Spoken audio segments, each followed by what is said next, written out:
बात करेंगे तंत्र की शिक्षाएं, क्योंकि हम लोगों का विज्ञान भरत तंत्र का क्लास में एक लंबा गैप हो गया, तो हम लोग प्रथम धारणा से पुनः आरंभ करेंगे। और प्रथम धारणा से हम लोग आरंभ करें उससे पूर्व जरूरी है कि एक बार विज्ञान भरत तंत्र के पूरी शिक्षा प्रणाली पर, पूरा विज्ञान भरत तंत्र के ऊपर एक बार फिर से प्रकाश डाला जाए, है ना। जैसे कि विज्ञान भरत तंत्र में टोटल 112 धारणाएं अवश्य हैं, लेकिन विज्ञान भरत तंत्र के 108 सूत्र हैं, है ना।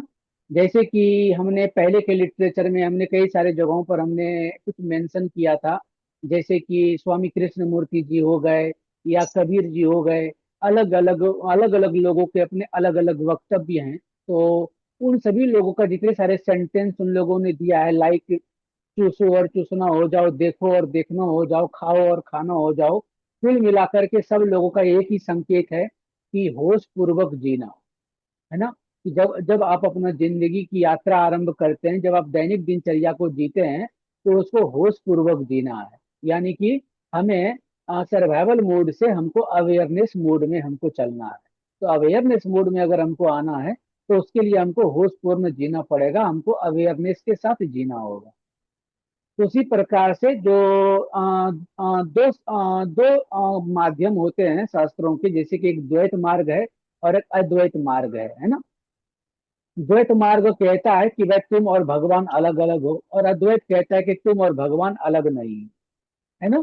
तो वही अद्वैत मार्ग का ही ये एक मार्ग है, जो कि आपका शिव चैतन्य और शक्ति का ही विलास को स्वीकारता है। क्योंकि हम जिस शास्त्र का अध्ययन कर रहे हैं, यहाँ पर शिव और शक्ति के दोनों के समन्वय शक्ति की परिचायता है, और इन्हीं का प्रचार प्रसार है, और इन्हीं की साधना है कि हम अपने शरीर के अंदर जब हम प्रवेश करते हैं, जब हम अपने शरीर के अंदर देखना आरंभ करते हैं, तो हमें अपने शरीर के दोनों मार्गों को, दोनों पार्ट को, दोनों नाड़ियों को, दोनों तत्वों को साथ लेकर के हमको चलना होता है। तो हम आपके समक्ष कुछ चीजें हम पहले सूत्र को हम पढ़ करके बताएंगे कि क्या सूत्र लिखे गए हैं, और उसके बाद हम उस सूत्र को हम डिस्क्राइब करने का प्रयास करेंगे आप लोगों के समक्ष, ठीक है। तो पहले समझिए कि तंत्र शास्त्र अद्वैत ज्ञान का एक मुख्य शास्त्र है, जो शिव की चैतन्य शक्ति का ही विलास स्वीकार करता है। वह सृष्टि, वह सृष्टा, जीव व शिव की सत्ता को भिन्न नहीं मानता। जिसे आत्म स्वरूप का ज्ञान नहीं हुआ हो, वही द्वैत में जीवन यापन करता है।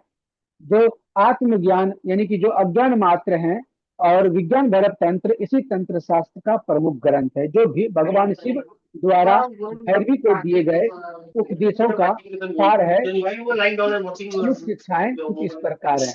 अब ये जो हमने जो पढ़ करके आपको बताया, ये जो हमने बताया, इसमें दो तीन तत्व हैं। इसमें ये कह रहे हैं कि जिन लोगों को अब तक अपने रियल स्वरूप का ज्ञान नहीं हुआ, जिन लोगों ने अब तक आत्मज्ञान की झलक नहीं पाई, जिन लोगों ने अपने स्वरूप का झलक नहीं पाया, वही अद्वैतवाद में जीवन यापन करता है। और जो अपने आप को देखना आरंभ कर दिया, जिन्होंने अपने आप को समझना प्रारंभ कर दिया, जिन्हें आत्मज्ञान की झलक मिल गई है, उन लोगों को, वो लोग जो हैं वो अद्वैत मार्ग में चलते हैं, और वो अंतर साधना की ओर अग्रसर होते हैं, ठीक है। तो इसी शिक्षाओं की, इसी माध्यम की, यानी कि आत्मज्ञान की ओर अग्रसर होने हेतु जो ये तंत्र शास्त्र का यही एक प्रमुख ग्रंथ है, जिसे हम विज्ञान भैरव तंत्र कहते हैं, ठीक है। तो इसमें जो 108 सूत्र दिए गए हैं, वो 108 सूत्र कुछ इस प्रकार हैं। पहला सूत्र देखते हैं, क्या पहला सूत्र को कहते हैं ईश्वर के 5 कार्य हैं, I have a session. What is it? एक मिनट। ठीक है। तो ईश्वर के 5 कार्य हैं: सृष्टि, रचना, स्थिति और संहार करना, ठीक है, संहार करना तथा तिरोधान। यानी कि सृष्टि, रचना, स्थिति और संहार करना, है ना। यानी कि क्रिएटिंग एनर्जी, प्रिजर्विंग एनर्जी और डिस्ट्रॉइंग एनर्जी, ये तीन मुख्य पावर ऑफ ट्रिनिटी में हम काउंटिंग करते हैं। लेकिन यहाँ पर 5 कार्य के रूप में बताया गया है, जैसे सृष्टि की रचना, ठीक है, फिर स्थिति मतलब उसको संतुलित करना, फिर संहार करना, फिर तिरोधान व अनुग्रह भी उसके कार्य माने गए। और तिरोधान का कारण यह जीव अपने वास्तविक स्वरूप को भूल जाता है, जिससे वह जन्म मृत्यु के फेर में पड़ जाता है। अब इसका मतलब क्या है? यहाँ पर वो कह रहे हैं कि मनुष्य को मानव होने का जो ज्ञान है वो भूल जाता है, क्योंकि जब वो गर्भ में होता है, जब वो इस दुनिया में आने के लिए छटपटा रहा होता है, जब ईश्वर से विनती कर रहा होता है, उनसे कामना कर रहा होता है, उस समय तक उन्हें ज्ञान रहता है कि हम मानव योनि में आकर के हम क्या करेंगे। जस्ट 1 मिनट दीजिएगा।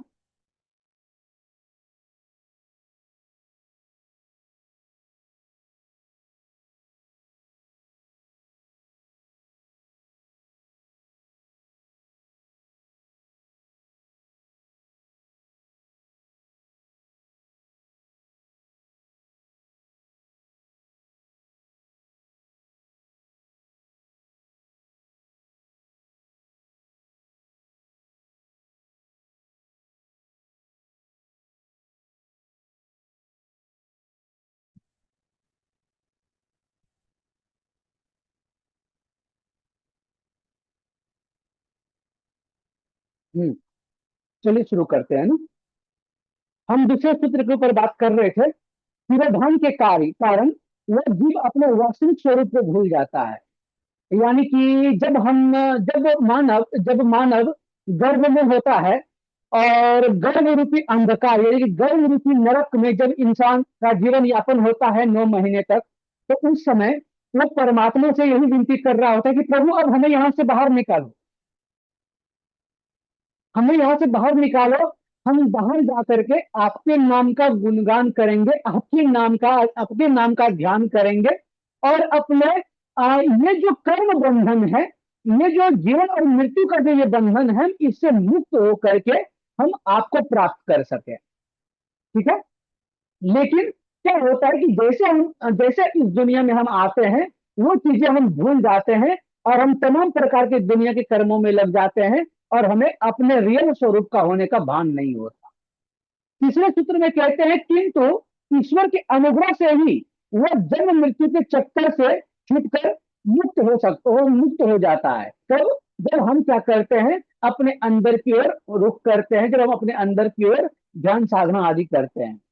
चौथा में कहा गया है कि वेद से श्रेष्ठ शास्त्र है, और शब्द से श्रेष्ठ वाम है, और वाम से श्रेष्ठ दक्षिण है, और दक्षिण से श्रेष्ठ कौल है, लेकिन उससे श्रेष्ठ त्रिक शास्त्र है, और त्रिक से भी श्रेष्ठ सिद्धा, मालिनी और उत्तर श्रेष्ठ है।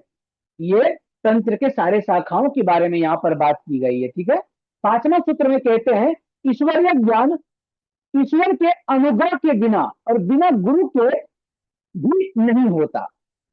छठे सूत्र में कहते हैं कि भैरव को निराकार और साकार रूप में, दोनों रूप में बताए गए हैं। जो साकार स्वरूप है और वह अस्थिर है, विनाशी है, अविनाशी, यानी कि देखिए साकार रूप, यह सब अस्थिर और विनाशी स्वरूप के रूप में हम लोग देखते हैं, सदा नहीं रहने वाला। यानी कि कहने का मतलब कि ये, जैसे कि हम लोग हैं, हम लोग हम लोग विनाश, जैसे कि फॉर एग्जाम्पल जितने सारे अवतार भगवान हुए हैं, जो लोग अवतार हुए हैं, तो वो अविनाशी स्वरूप का अंश जरूर थे, लेकिन उनका भी तो विनाश हुआ ना, उनका भी तो अंत हुआ। तो यहाँ पर बात की जा रही उस अविनाशी स्वरूप को दर्शन करने की, उस अविनाशी स्वरूप को पकड़ने की। ठीक है। किंतु अज्ञानी जन उसी को सत्य और शाश्वत मान करके इसी की पूजा आराधना करते रहते हैं। इसे सत्य मान लेना मिथ्या धारणा है। ठीक है। कहने का मतलब यहाँ पर ये समझिएगा, जैसे कि हम लोग क्या सामान्य मनुष्य क्या करते हैं, अवतार पुरुष जैसे हनुमान जी, राम जी, कृष्ण जी, है ना, अलग अलग स्वरूप जो विनाशी स्वरूप में आए, जो अवतार लेकर के आए, हम उन्हीं को सर्वश्रेष्ठ मान करके हम उन्हीं की पूजा पाठ कर्मों में लग जाते हैं। लेकिन जो अविनाशी है, अविनाशी कौन है, तो नारायण। अविनाशी कौन है, तो महादेव। अविनाशी कौन है, तो आदि शक्ति पराशक्ति मां जगदम्बा। तो हम उन्हें छोड़ देते हैं। तो कहने का मतलब यहाँ पर चूंकि देखिए विज्ञान भरत तंत्र में कुछ ऐसे कड़वे शब्द जरूर हैं जहां पर पूजा पाठ आदि को मिथ्या के रूप में संज्ञा रखी गई है। तो इसका मतलब ये नहीं कि वो करना नहीं है, करना हर चीज है, लेकिन रियल ज्ञान को, रियल अर्थ को पकड़ना है। ठीक है। सत्य ज्ञान की प्राप्ति पर वह इसी प्रकार इस मिथ्या ज्ञान को त्याग देता है, जैसे सांप अपनी केंचुली उतारकर फेंक देता है। जब आपको सत्य का ज्ञान होगा, तो जब आप ये दुनिया भर में जब आप भटक रहे होते हैं कि अलग अलग पूजा पाठ कर्मकांड आदि कर रहे होते हैं, तब इससे ऊपर उठ करके आप अपने आत्मज्ञान की यात्रा पर अग्रसर होते हैं। आत्मा में कहते हैं उस निष्कल निराकार का वर्णन नहीं हो सकता। वो निराकार स्वरूप जो परम चैतन्य है, उनका वर्णन नहीं हो सकता। वो तो केवल बोध स्वरूप है, जिसका जिसका ज्ञान मात्र होना वह स्वानुभव का ही विषय है। यानी कि उस परम सत्ता जो है, जो निराकार स्वरूप है, उनको जो है उनका अगर उनका ज्ञान हो जाए, वो आत्मज्ञान, और जब हम उन्हें देखना शुरू कर दें, और वो चीजें जो है वो स्व अनुभव यानी कि स्वयं के अनुभूति से ही पता चलता है। उसकी व्याख्यान जगत में या किताबों में या पुस्तकों में या ग्रंथों में देखना उचित नहीं है। नमो पाठ में कहते हैं कि नमो सूत्र में कि उस परम तत्व का न कोई कारण है न कार्य, उन सभी वो सभी उपमाओं से परे हैं। वह एक ही अद्वितीय है, अद्वय है, उससे भिन्न कुछ भी नहीं है। सभी कुछ इसी प्रकार के विभिन्न रूप मात्र हैं। वह दृश्य भी नहीं तथा किसी प्रकार की कल्पना से परे, उसकी परोक्ष अनुभूति ही होती है। वही एकमात्र चेतन स्वरूप है। इस भाग में भी भगवान यही बताने का प्रयास कर रहे हैं। 10वां पाठ में कहा गया है कि शक्ति के 3 रूप हैं, पारा, अपारा और अपरा। परा, परापरा और अपरा। उसका परा स्वरूप, परा रूप शिव में विलीन रहता है तथा अपने परापरा तथा अपरा रूप में वह सृष्टि की रचना करते हैं। शक्ति शक्तिमान से भिन्न नहीं होती। 11वां सूत्र क्या है कि ईश्वर कृपा भी सब पर निहित नहीं होती है, वह भी किसी योग्य पात्र पर ही होती है, जिसके लिए आरंभ में प्रयत्न करना ही पड़ेगा। 12वां, वह चेतन तत्व स्वयं की क्रिया नहीं करता, वो ज्ञान स्वरूप है। सभी क्रियाएं उसकी शक्ति से ही होती है, क्रिया उसका स्वभाव है। शक्ति का सारा कार्य चेतना के बिना संभव नहीं। शक्ति इस चेतन का ही एक रूप मात्र है, उसे अभिन्न नहीं है। 13वां, शिव को अर्धनारीश्वर इसलिए कहा गया है कि वह चेतन व शक्ति का संयुक्त रूप है। मनुष्य भी अर्धनारीश्वर है। 14वां, शिव को साधा नहीं जा सकता, शक्ति की सहायता से ही शिव की पहचान होती है। अब यहाँ पर रुकिएगा, अभी हमने 3-4 सूत्र अभी आपके समक्ष रखे। हालांकि ये चीजें आपको अंडरस्टैंडिंग इसलिए हो रही होगी क्योंकि विज्ञान भरत तंत्र के 1 से लेकर के जब हम 23 श्लोक तक जब हम पढ़े, तो वहां पर हमें इसी सब चीजों के ऊपर डिटेल में व्याख्यान हमें प्राप्त हुई है ना। अब तक जो बताई जा रही है, अब तक जो कही जा रही है, वो तमाम प्रकार के चीजों, तमाम प्रकार के जो हमारे समक्ष प्रस्तुत किए गए या प्रस्तुत किए जा रहे हैं, जो हमारे आसपास है, हमें उससे क्या होना, उससे हमें विमुख होना है, उससे हमको ऊपर की ओर उठना है। 14वें श्लोक में यह कहा गया कि यानी कि 14वें सूत्र में यह कहा गया कि शिव को साधा नहीं जा सकता। लेकिन हम शिव जी की साधना कर रहे हैं, हम इस मंत्र की साधना कर रहे हैं, हम भगवान को साध रहे हैं। तो ये चीजें कहना अनुचित है, क्योंकि ईश्वर को साधा नहीं जा सकता। क्योंकि ईश्वर को साधन करना, ईश्वर को साधना, ईश्वर को धारण करना, ये हम इन छोटे यानी कि आत्मा रूपी जो मनुष्य हैं, हम लोगों की उतनी कैपेबिलिटी नहीं है कि हम उस परम सत्ता को धारण कर सके। हाँ, हम उसमें अपने आप को विलीन करने योग्य बना जरूर सकते हैं, है ना। हम उनका दीदार जरूर कर सकते हैं, हम उनका दर्शन जरूर कर सकते हैं, लेकिन उनको साधा नहीं जा सकता। इसलिए यहाँ पर यह कहा गया है कि शक्ति की सहायता से ही शिव की पहचान होती है। तो जैसे कि मूलाधार से शक्ति प्रदेश, उसके बाद यहाँ से संभव प्रदेश है, तो यानी कि सबसे पहले आपको जो जर्नी करनी पड़ती है वो शक्ति प्रदेश की करनी पड़ती है। शक्ति का साथ पाना पड़ता है, शक्ति को ग्रहण करना पड़ता है, तब जाकर के आप संभव प्रदेश की यात्रा यानी कि शिव में और शिवमय हो सकते हैं, शिव में विलीन हो सकते हैं। उसके बाद अगला क्या है कि कहते हैं कि जहां चेतना है वहां शक्ति विद्यमान रहती है, और तथा जहां शक्ति है वहां चेतना ही है। ये दोनों अभिन्न है। जहां चेतना वहां शक्ति विद्यमान होती ही होती है, और जहां शक्ति है वहां चेतना ही है। चेतना और शक्ति दोनों एक दूसरे का अभिन्न अंग है। 16वां, जिस प्रकार सूर्य से उसका प्रकाश भिन्न नहीं है, ठीक उसी प्रकार शिव से उसकी शक्ति भिन्न नहीं है। उसके बाद क्या कहते हैं कि जिस प्रकार वृक्ष के बीज को पूरा वृक्ष समाया रहता है, यानी कि जिस प्रकार वृक्ष के बीज में पूरा वृक्ष समाया रहता है, ठीक उसी प्रकार शिव रूपी चैतन्य तत्व में संपूर्ण सृष्टि समाहित रहती है। इच्छा, ज्ञान व क्रिया ही सृष्टि रचना का मूल कारण है। शरीरों में वह शक्ति प्राणों के रूप में भी सभी जीवधारियों में विद्यमान रहकर उन्हें जीवन प्रदान करती है, और वह प्राण शक्ति चेतन तत्व शिव की ही शक्ति है। सभी क्रियाएं इसी शक्ति से होती है। अब यहाँ पर शरीर और वह प्राण के बारे में बताया गया है ना। यहाँ पर यह कह रहे हैं कि शरीर की वही शक्ति जो प्राणों के रूप में विद्यमान है, यानी कि हमारे शरीर में कितने प्राण है, तो पंच प्राण है, पंच शरीर है ना। तो हमारे शरीर के जो पांच पायदान है, तो इसमें यह कहा जा रहा है कि इसी पंच शरीर में, इसी पंच तत्व में, इसी पंच प्राण में शक्तियां निहित है, विद्यमान है। और यही प्राण शक्ति चेतन तत्व शिव की शक्ति, यानी कि ये जो पंच प्राण है, ये जो चैतन्य शिव है, उन्हीं की यह शक्ति है। अब इसी शक्ति को साध करके, इसी शक्ति के माध्यम से हम शिव का दर्शन कर सकते हैं। और ये कैसे होगा कि ये क्रियाओं के बिना नहीं होगा। तो इसलिए पहले अपने अंदर इच्छा शक्ति जगाना होता है, उसके बाद ज्ञान शक्ति प्राप्त करके तब क्रिया शक्ति के माध्यम से हम शिव को प्राप्त कर सकते हैं। 20वां सूत्र में कहा गया है, प्राण और अपान के मध्य जो आकाश है, जो अवकाश है ना, प्राण और अपान, प्राण और अपान व वायु के बीच एक अवकाश, यानी कि एक स्थिति है, एक शून्य है, एक आकाश है।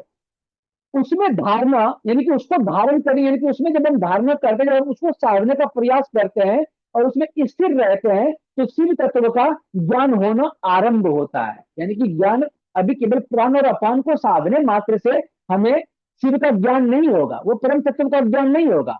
तो प्राण को अपान में शिफ्ट करना, अपान को प्राण में शिफ्ट करना, फिर समान को शिफ्ट करना, फिर उदान एवं व्यान एवं समान, इस सब में ये जब सारी क्रियाओं को जब हम करते हैं, तब जाकर के हम अपने अंतिम लक्ष्य पर पहुंचते हैं। 21वां सूत्र में कहते हैं कि जब सभी विचार बंद हो जाते हैं, तो उस शांत अवस्था को ही समाधि कहा जाता है। वही शून्यता की स्थिति है, उसी में आत्मानुभव होता है। अब 21वां सूत्र में यह कहा तो जरूर जा रहा है, लेकिन यह बात भी पता होगा, क्योंकि जब हम कहते हैं कि तदा दृश्य स्वरूप नवस्थानम, जब हम अपने रियल स्वरूप, यानी कि योग चित्त वृत्ति निरोधा, यानी कि जब हम चित्त की वृत्तियों का निरोध कर लेते हैं, तब जाकर के हम अपने रियल स्वरूप में होते हैं। इट मीन्स कि जब आपके विचार शून्य हो जाते हैं, तब आप अपने आप को पहचानने लगते हैं। लेकिन ठहरिए, आप अभी अपने आप को पूर्ण, आपका परिचय आपको प्राप्त नहीं हुआ है, क्योंकि यहाँ पर भी क्या है, दृष्टि स्वरूप अवस्थानम की बात क्या है, क्लिष्ट क्लिष्ट। यहाँ भी कई प्रकार के बाधक तत्व एवं साधक तत्व हैं जो आपके मार्ग में बाधा उत्पन्न करेंगे। उसके बाद क्या है कि यह संसार मन की वृत्ति के अनुसार ही दिखाई देने लगता है ना। किसी को स्वर्ग से भी सुंदर दिखाई देता है, तो किसी को इसमें दुख ही दुख दिखाई देते हैं, उन्हें सुख कहीं दिखाई नहीं देता। तो अब जो बात आ रही है, अब उस पड़ों की बात आ रही है, जहां पर हम क्या करते हैं कि अभी हम अपने ही, यानी कि हम अपने ही अनुभवों से चले जाते हैं। तो जब हम अपने श्वासों को साधते हैं, अपने विचारों को शून्य करते हैं, विचारों को शून्य करने के बाद जो हम अपने आप की स्थिति से, जिस समय हम अपने आप से रूबरू होते हैं, वह भी मिथ्या है, यानी कि वह भी पूर्ण सत्य नहीं है, वह भी अर्ध सत्य है।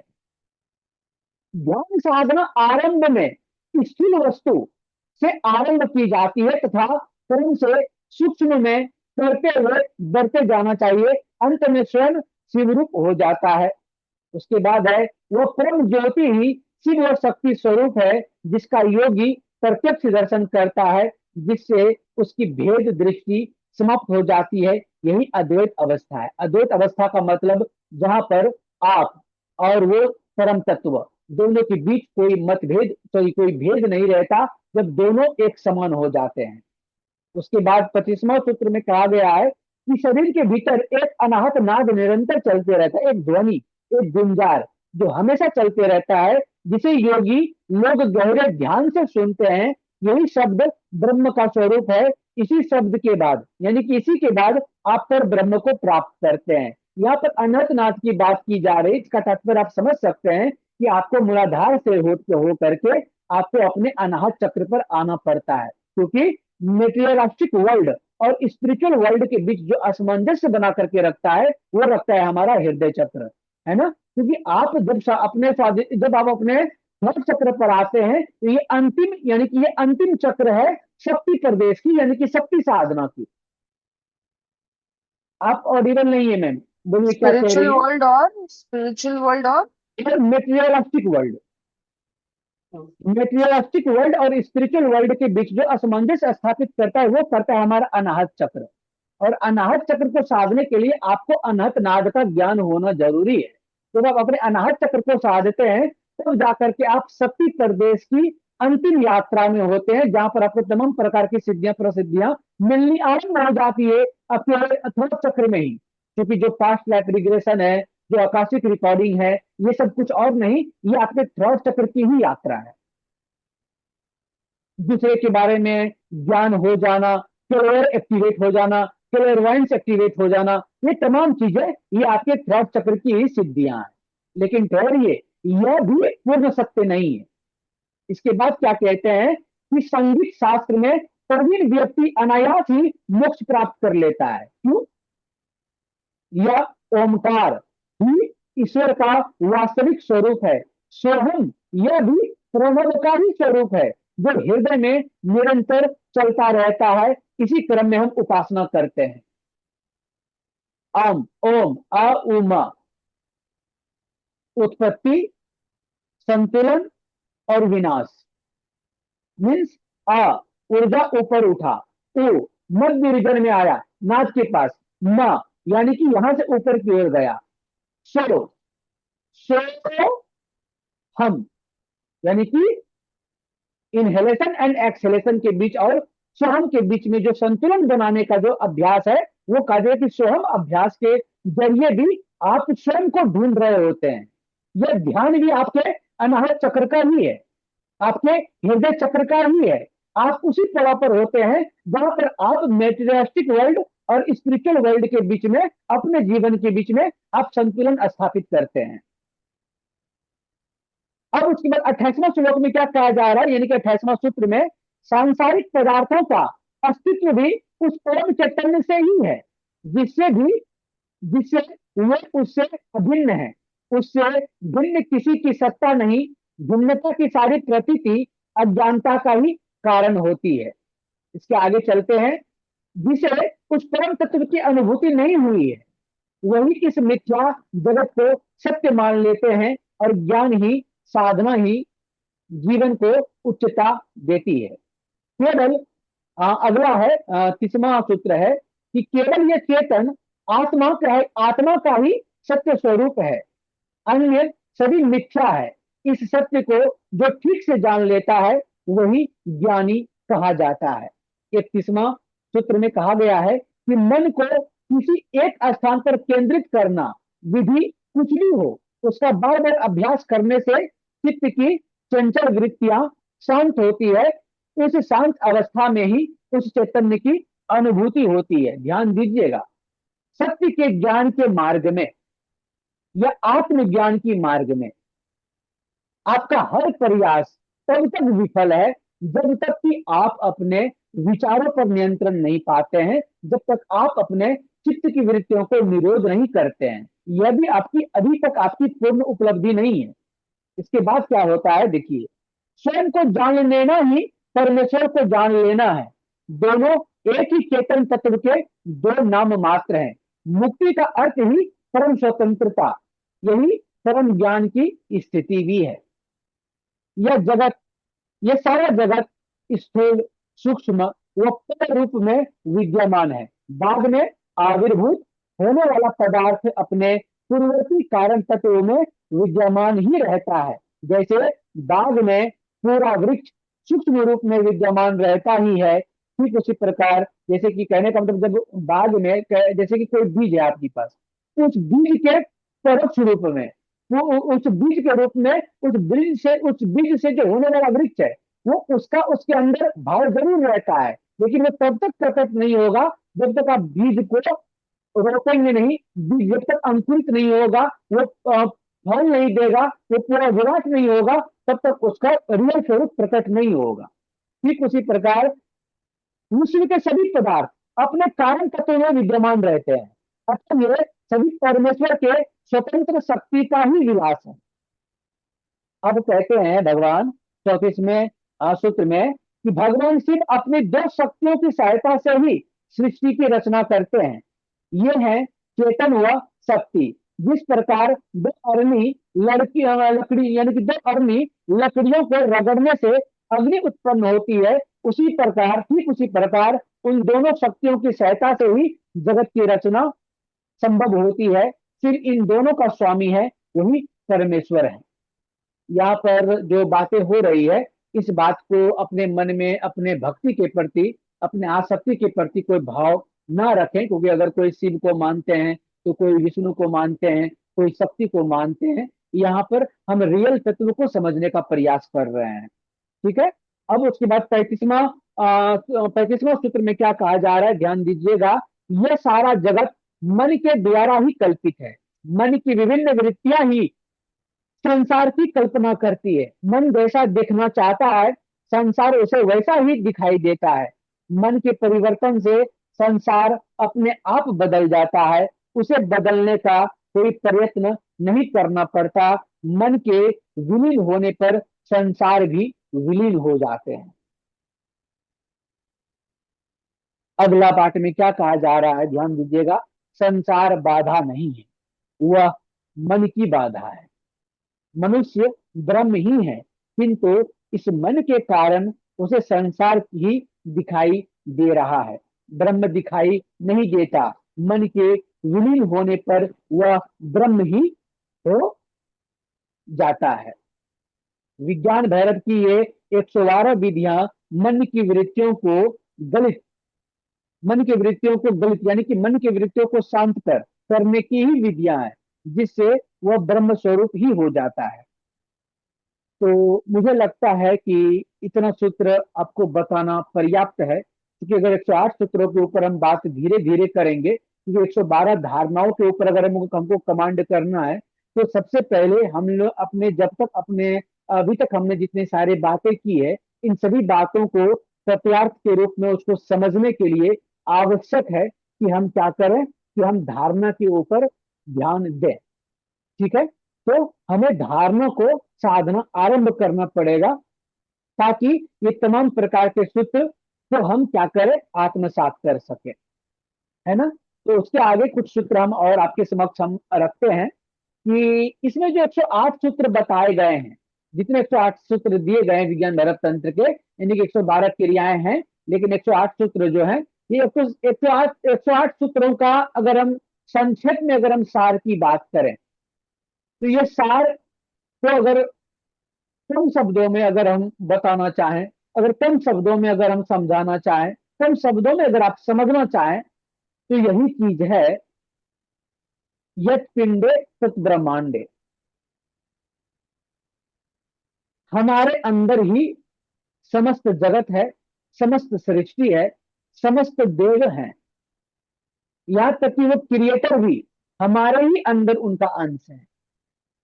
अगर हमें इस दुनिया में भ्रमित नहीं होना है, अगर हमें उस परम तत्व तक यदि पहुंचना है, उस परम लक्ष्य तक यदि पहुंचना है, तो हमें अपने अंदर की ओर रुख करना पड़ेगा। कैसे? क्या मंत्रों के द्वारा, कोई पूजा पद्धतियों के द्वारा? तो नहीं। क्या यंत्रों के द्वारा? नहीं। क्या तंत्रों के द्वारा? नहीं।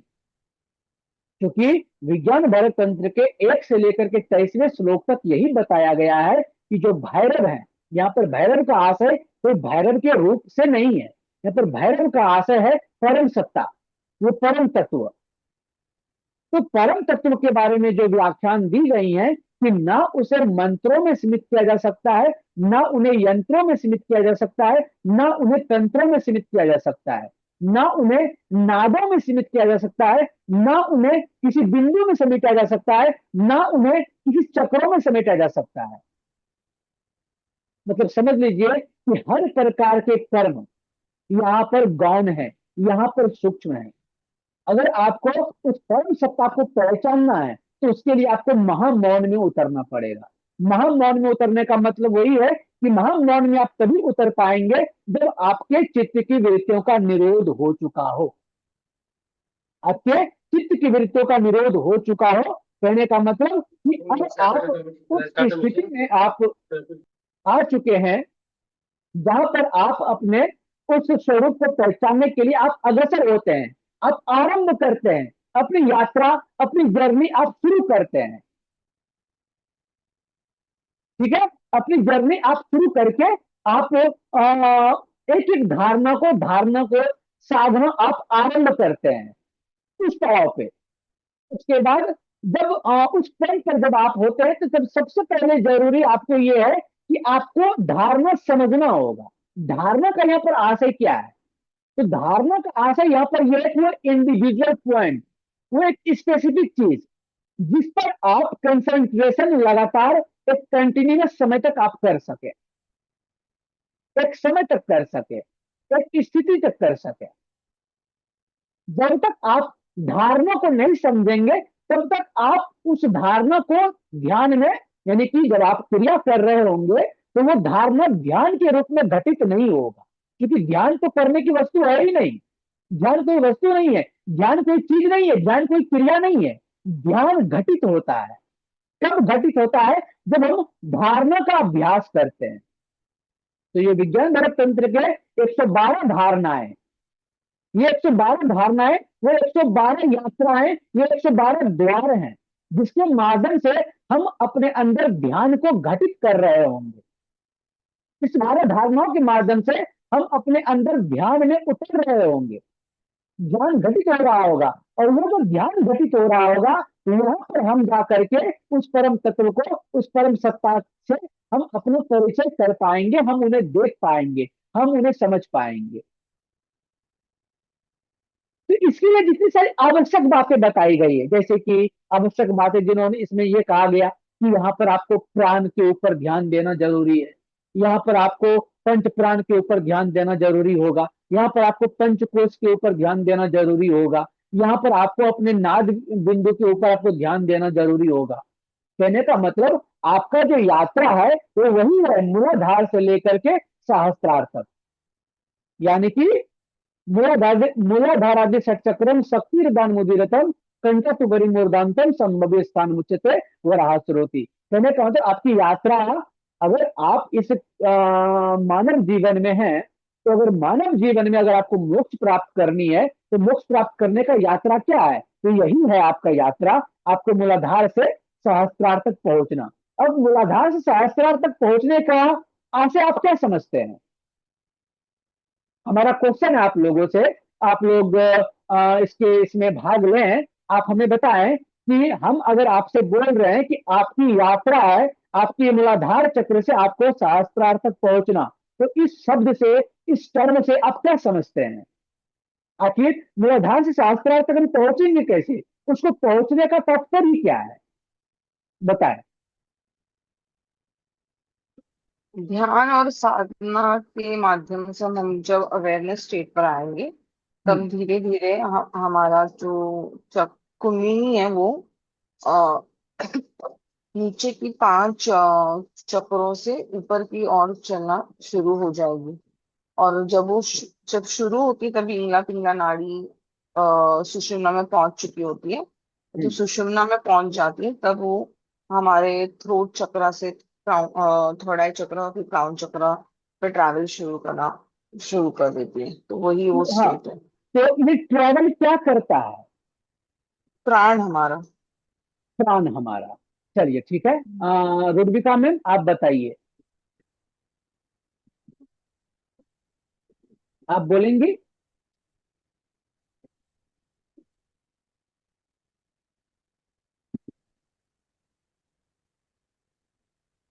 ये जो मूलाधार से सहस्त्रार की जो यात्रा है, अच्छा चलिए कोई बात नहीं, समझिएगा। अब हम आपको, बिल्कुल आपने प्राण कहा, बिल्कुल उचित कहा। अब समझिए एक्चुअल में जर्नी क्या है।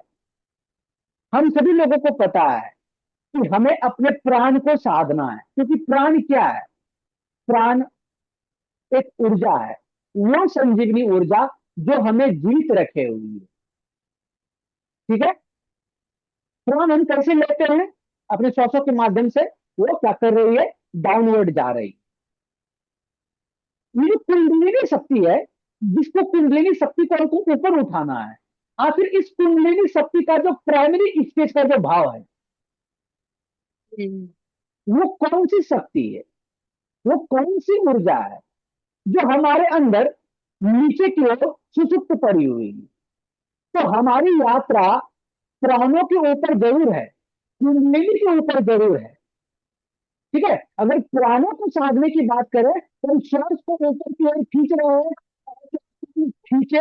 हमने भगवान किया कि श्वास हमारे नाभि चक्र से होते हुए मूलाधार चक्र से होकर के ऊपर की ओर उठ रहा है। That's it। तो क्या ये हमारी जर्नी पूरी हो गई? कंटिन्यू ये हमारे कुंडली शक्ति को आपकी इनिशिएट आवाज कर नहीं आ पाएगा। रही है बराबर से। आवाज डिस्टर्ब हो गई बहुत। एक मिनट, अभी ठीक है? हाँ अभी ठीक है। हाँ। कहने का मतलब हमने क्या कहा कि हमने ब्रीथ इन किया, है ना? हमने श्वासों के माध्यम से हमने श्वास लिया, हमने प्राण लिया, हमने वो विजुअलाइज किया कि प्राण हमारे नाभि चक्र से होते हुए मूलाधार चक्र पर गया और मूलाधार चक्र से होते हुए हमारे सहस्त्रार तक आया। अगर प्राण को साधने की बात अगर हो रही है तो, राइट, प्राण क्या कर रहा है? ऊपर से नीचे की ओर आ रहा है। लेकिन इस प्राण के पीछे कौन छुपा हुआ है? वो कौन सी पूंजी है, वो कौन सी शक्ति है? वो कोई और शक्ति नहीं है, वो आपकी काम एनर्जी है, जिसको आप सेक्स एनर्जी बोलते हैं। ये आपको, ये आपकी वो ऊर्जा है जिस ऊर्जा को दिशा देना है, जिस ऊर्जा को अपने सहस्त्रार तक पहुंचाना ही रियल कुंडलिनी जागरण का प्रथम पड़ाव है। ठीक है। क्योंकि प्राणों को आप, मैं प्राणों का ऊर्ध्वगमन और अधोगमन हमेशा चलता रहेगा। लेकिन जो आपकी जो काम एनर्जी जो हमेशा डाउनवर्ड आपकी सैक्रल चक्र में ही निहित रह जाती है, सैक्रल चक्र से नीचे ही जो गिरती चली जाती है, हमें उसी दिशा देना है। हमें उस ऊर्जा को हमें ऊपर की ओर उठाना है। और उस ऊर्जा को ऊपर उठाने के लिए आवश्यक है कि हमें हर एक चक्रों से होते हुए हम उसे सहस्त्रार तक पहुंचाएं। और जब आप उसे सहस्त्रार तक पहुंचाते हैं, तब जाकर के आपका कुंडली तब जाकर के इनिशिएट होता है। कुंडली में घटना शुरू होती है और कुंडली में कह सकते हैं कि उसमें हलचल शुरू होता है। वो भी कुंडली जागरण नहीं है।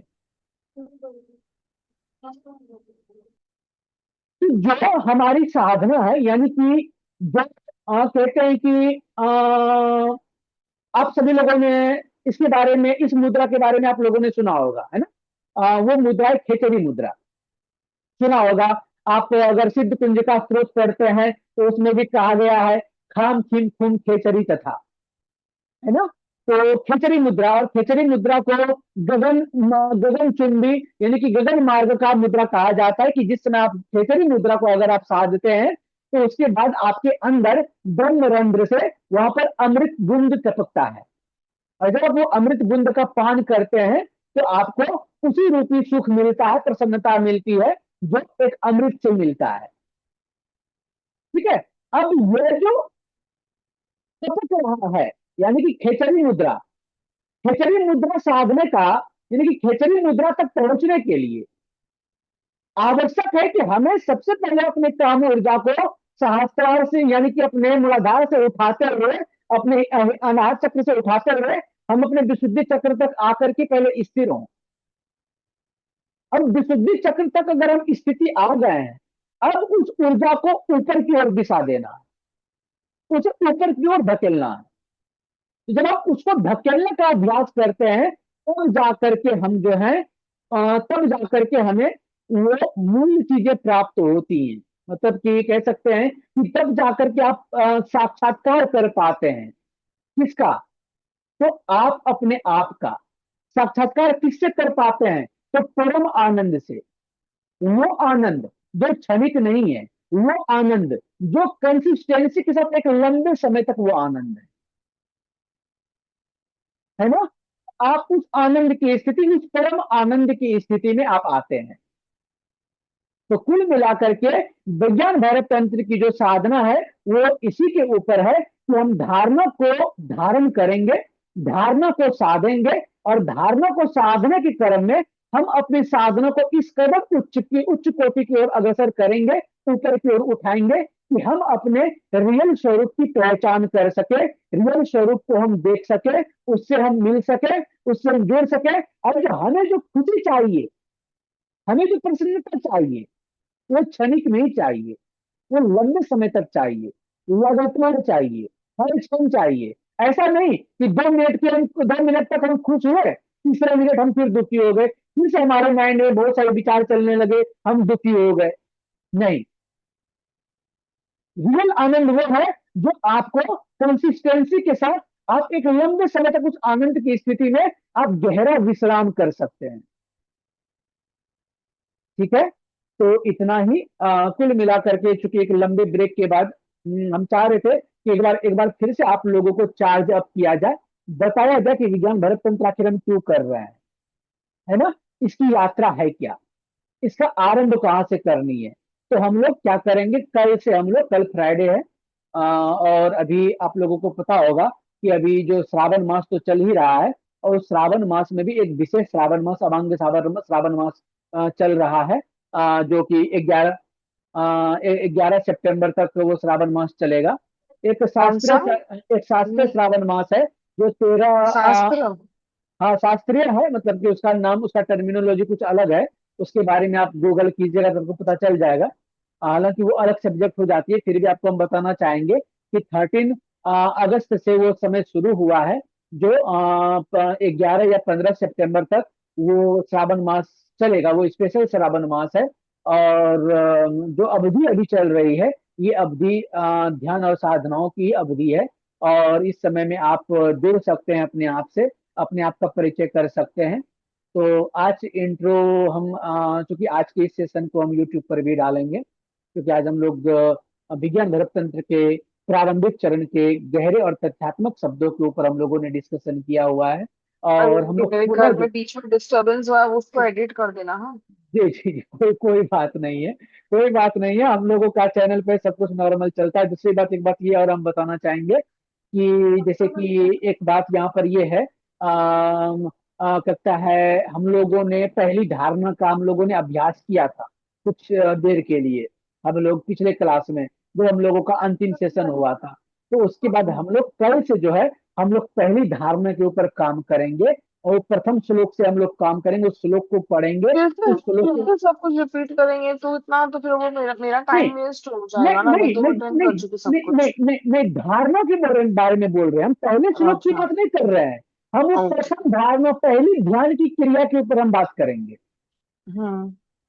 लास्ट हम लोगों का पहले ध्यान की क्रिया में ही हुआ था, हालांकि हम लोगों ने पहली ध्यान की क्रिया हम लोगों ने कर लिया था, राइट। तो हम हाँ। पुनः पहली ध्यान की क्रिया, यानी कि श्लोक नंबर 24, जहां पर हम कहते हैं कि हम अपने प्राण को साधने का अभ्यास करते हैं, जहां पर हमारे श्वासों के बीच में जो विश्राम है, राइट, जो हम श्वास इनहेलेशन कर रहे हैं और एक्सलेशन कर रहे हैं, इन दोनों के बीच जो पॉज है, इन दोनों के बीच जो विश्राम है, उस विश्राम में ठहरने की जो उपस्थिति है, उस समय में जो हम विराम करते हैं, उस समय जो हम रुकते हैं, उस समय जो हम स्थित होते हैं, वो हम्म। स्थिति पर ध्यान केंद्रित करना, जो पहला जो हमारा धारणा है, उसके ऊपर हम लोग काम करेंगे। हम्म। ठीक है, तो समय से हम लोग जुड़ेंगे और समय से करेंगे, और क्लासेस को थोड़ा खींचेंगे, जितना ज्यादा हो कल सके, ताकि फ्राइडे है तो कल मुझे घर पहुंचने को 12 बजे के, तो कल 12 बजे ही शुरू कर पाऊंगी हाँ, ना, 11 बजे। जी, कल 12 बजे से ही करते हैं, कोई बात नहीं है, बारह 12 बजे बजे से भी करते हैं। अच्छा। हाँ, ओके ठीक है, मैं बताती हूँ, है ना। जी जी जी जी जी, चलिए ठीक है। बाकी ठीक है। अगर और कुछ, 1 मिनट, हम रिकॉर्डिंग यहाँ पर अभी ऑफ कर देते हैं अब। अगर कुछ और, अगर पूछना उछना हो तो मतलब कि पूछ सकते हैं।